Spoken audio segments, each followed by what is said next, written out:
आएगा। Welcome the Pakistani father इंसान reaction में उम्मीद करता हूं साहब खैरियत से होंगे, जाओगे खुश होंगे। यार मेरा नाम मुजाहिद है। यार भाई साहब, भारत ने बांग्लादेश के अंदर अपनी एम्बेसी बंद करने का कर दिया ऐलान। पूरे बांग्लादेश में छा गया मातम। कर यार। हाँ जी भाई, एम्बेसी। हाँ ये क्यों यार? अबे भाई साहब, भाई भारत तो भारत है ना, फिर ठुकाई तो लगाता है अगले की। सही ये बात तो है भाई साहब। देखो यार, जिस देश में भारत की एम्बेसी नहीं है तो समझो कि भाई वो देश देश नहीं। बिल्कुल ये सही बोले। वॉच करते कोडॉन करते स्टार्ट। में अब आम चुनाव होने वाले हैं और उसको लेकर कुछ खुफिया रिपोर्ट सामने आई थी। भारत सरकार ने इस रिपोर्ट के आधार पर बड़ा एक्शन लेते हुए जितने भी वहां भारतीय राजनयिक हैं उनके परिवारों को वापस बुलाने का ऐलान कर दिया है। यानी कि अब राजनयिकों के परिवार वहां मौजूद नहीं रहेंगे। कि इंडिया ने ये फैसला किया है कि वो अपने डिप्लोमेट्स को बांग्लादेश से निकलवा लेगा। ये बहुत बड़ी एंड सिग्निफिकेंट डेवलपमेंट। इंडिया क्यों निकालेगा? What's the logic behind it? क्या मसला है? इंडिया जो है वो अपने डिप्लोमेट्स को और फैमिलीज को और उनके जो डिपेंडेंट्स हैं उनको बांग्लादेश से निकलवाना चाहता है क्योंकि सिक्योरिटी थ्रेट्स हैं। यानी फैमिलीज का मतलब वहां पर आप ये देखिए, इस्लामी देश है आजकल, तो वहां पर वैसे भी केवल पुरुष कर्मचारी बचे हैं। तो पुरुष कर्मचारियों में जिनके परिवार वहां पर है, नहीं महिलाएं और बच्चे, उनको सबको वापस भारत भेजने को कह दिया गया है। ऑब्वियसली बांग्लादेश और इंडिया के भी बड़े गहरे ताल्लुकात हैं। बट इनके दरमियान जिस तरह मैंने जिक्र किया, things are not that great between India and Bangladesh recently, specially जब से मोहम्मद यूनुस की हुकूमत आई है। ठीक है जी, 12 फरवरी को इलेक्शंस हैं वहां पे और कैंपेन जो है वो शुरू हो रही है और इंडियंस ये समझते हैं कि इसके अंदर हमारे जो लोग हैं उनको टारगेट किया जाएगा। हो सकता है ना, क्योंकि इंडिया इज द टारगेट। तो वो कहते हैं ठीक है, ये अगर हम टारगेट हैं तो हमें फिर we have to be careful, हमें थोड़ा केयरफुल रहना पड़ेगा। ये जो चुनाव हो रहे हैं उनमें यूनुस मियां की कोई भी ऐसी रुचि है कि वो स्वतंत्र और निष्पक्ष हो। लोगों को संदेह है कि इसमें बड़े पैमाने पर रिगिंग होगी और यदि बड़े पैमाने पर रिगिंग होगी तो फिर उसकी प्रतिक्रिया में बड़े पैमाने पर हिंसा होगी। जय हिंद दोस्तों, भारत ने बहुत बड़ा कदम उठाया और इसने बांग्लादेश और पाकिस्तान दोनों को टेंशन में डाल दिया। जाहिर सी बात है। कदम तो आपने जान ही लिया कि भारत ने जो एम्बेसी थी अपनी बांग्लादेश में, वहां से पहले चरण में जो फैमिली मेंबर्स हैं ऑफिसर्स के, उनको भारत वापस बुला लिया है। दूसरे चरण में बताया जा रहा है कि जो ऑफिसर्स हैं वो भी कम किए जाएंगे और एक चरण ऐसा आएगा कि बांग्लादेश में भारत की एम्बेसी ही बंद हो जाएगी, जो मुझे लग रहा है जैसे जो हाल पाकिस्तान में हुआ है वही हाल से बांग्लादेश में भी। वही 2-4 गिने चुने रह जाएंगे और शायद ना भी रहे। ठीक है, वैसे भी हमारे जो ऑफिसर्स हैं बांग्लादेश में वो बांग्लादेश की मदद ही करते थे, बट बांग्लादेशी ये आरोप लगाते रहे कि जी भारत की जो दूतावास में लोग हैं, ऑफिसर हैं, वो तो जी शेख हसीना को जिताने के लिए ऐसी रैलियां करते हैं या ऐसी स्टेटमेंट्स देते हैं या ऐसी तत्वों को बढ़ावा देते हैं।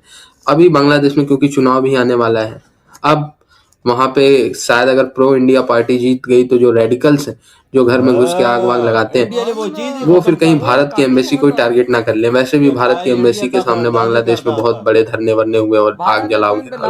हालांकि भारत के एक भी ऑफिसर को छू देते तो बांग्लादेश की नक्शा शायद थोड़ा चेंज हो जाता, बट वो नहीं हुआ।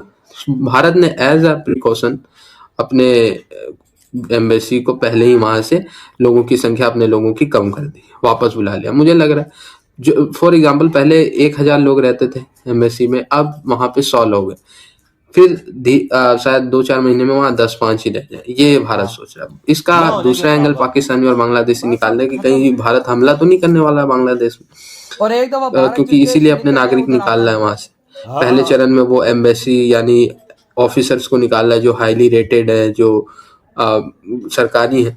दूसरे चरण में क्या पता भारत अपने लोगों को निकाल के तो बांग्लादेश में अटैक कर दे। ये पाकिस्तानियों की सोच।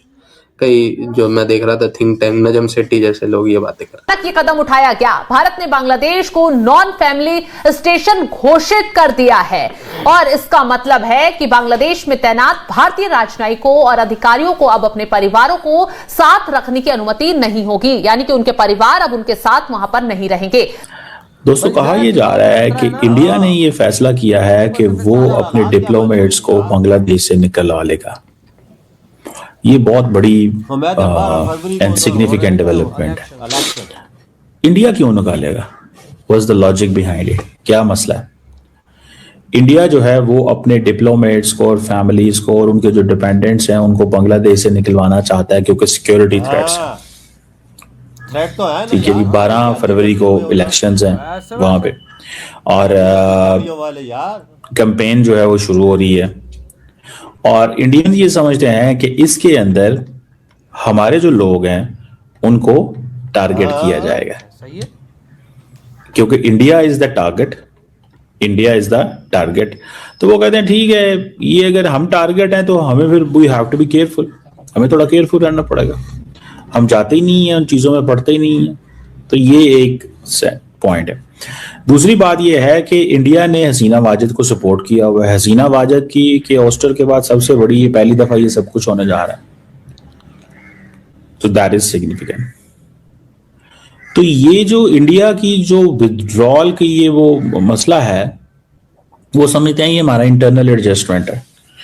लेकिन मैं आपको एक बात बताऊं, मुझे ये लगता है कि इंडियन समझते हैं कि उनको खतरा है वहां।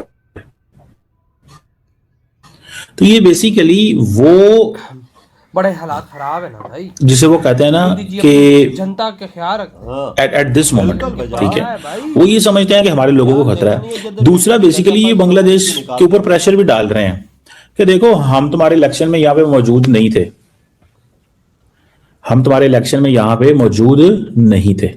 सो इस चीज को जहन में रखो। हाँ जी, इधर हुई है वीडियो खत्म। ये देख बात तो सच्ची है ना, इंडिया अपने आप पे कोई ऐसी चीज नहीं आने देता कि कल उस पे कोई उंगली उठाए। हाँ ना। इंडिया ने ऐसा ही किया है। बिल्कुल, और साफ साफ आज भाई साहब भारत ने कह दिया अपने लोगों को निकलो वहां से, हाँ। अपनी एम्बेसियों को लगाओ ताले, हाँ। और भाई आज जाओ वापस यार वजह खतरा है ना, उधर इलेक्शन की कैंपेनें शुरू हो गई, कुछ न कुछ तो हो सकता है ना। तुझे पता सारे जादी उधर इकट्ठे, उधर उधर तो पाकिस्तान से भी गंदे हैं। हाँ, सीधी सी उधर तो बात ऐसे है। जाती हैं, वो नहीं समझते नहीं कुछ भी। वो मोदी जी को खतरा महसूस होगा, उन्होंने अपना, मैंने तो ये भी सुना त्यारा भेज दिया और पूरी फैमिली को उठा के इंडिया ले आए। सही है ना, ठीक है। हाँ, जितने अपने एम्बेसडर को, अपनी जनता से प्यार है उन लोगों को यार। ऐसी बात है, होना भी ऐसे ये तो चाहिए। एक बंदा भी किधर फंसा पाओ इंडिया का, वो भी मोदी जी बोलते हैं त्यारा भेजो इसके लिए, तो और उसकी जान बचाओ, जान बचाओ ये यार। बात सच है, ये हाँ। बात सच है। भारत ऐसा ही काम करता है। हाँ। और भाई मैं अभी सीधी सी एक बात करूंगा यार, देखो अगर भारत ने जिस देश से अपनी एम्बेसी उठा ली तो समझो उस देश में अगले 10 साल तक कोई एम्बेसी नहीं। पाकिस्तान का हाल देख लेना।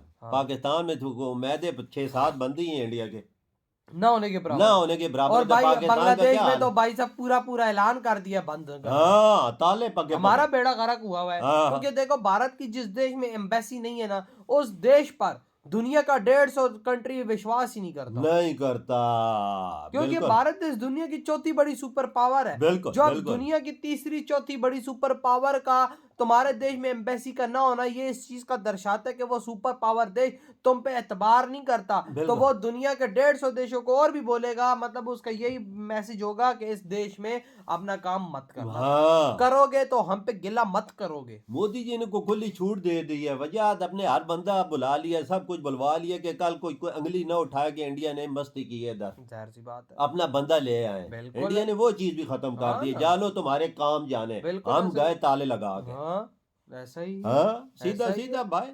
भाई ये तो साहब बांग्लादेशी है, वजह ये तो हमसे भी गए गुजरे हैं। गंदे हैं, गंदे हैं, या। हमसे भी कहीं गंदे हैं भाई। आज ये गंदे ना बांग्लादेशी। होते, देखो पाकिस्तान के साथ क्या इन्होंने किया। और भाई भारत के साथ क्या किया? भारत ने तो इनको जान बचाई है हमारे साथ। हाँ। वो कहते हैं ना कि भाई साहब वो जो होता है ना कि अपना गद्दार, वो गद्दार ही रहता है। यार भारत ने इनके इतने एहसान है, जिंदगी भर मोदी जी के इंडिया के कदम चूमते रहे ना, इंडिया माँ के कदम चूमते रहे ना, तब भी ये इनकी वो क्या बोलते हैं कि वो अल्फाज है मेरे मुंह से निकल नहीं रहे। एहसान नहीं होता, एहसान नहीं उतार सकते वजह। सही है, पर ये एहसान फरामोश है ना, एहसान फरामोश हैं ये ये वो लोग हैं। तो भाई आपके क्या थॉट है इस बारे में? इधर ही वीडियो खत्म करते हैं। तो बाय।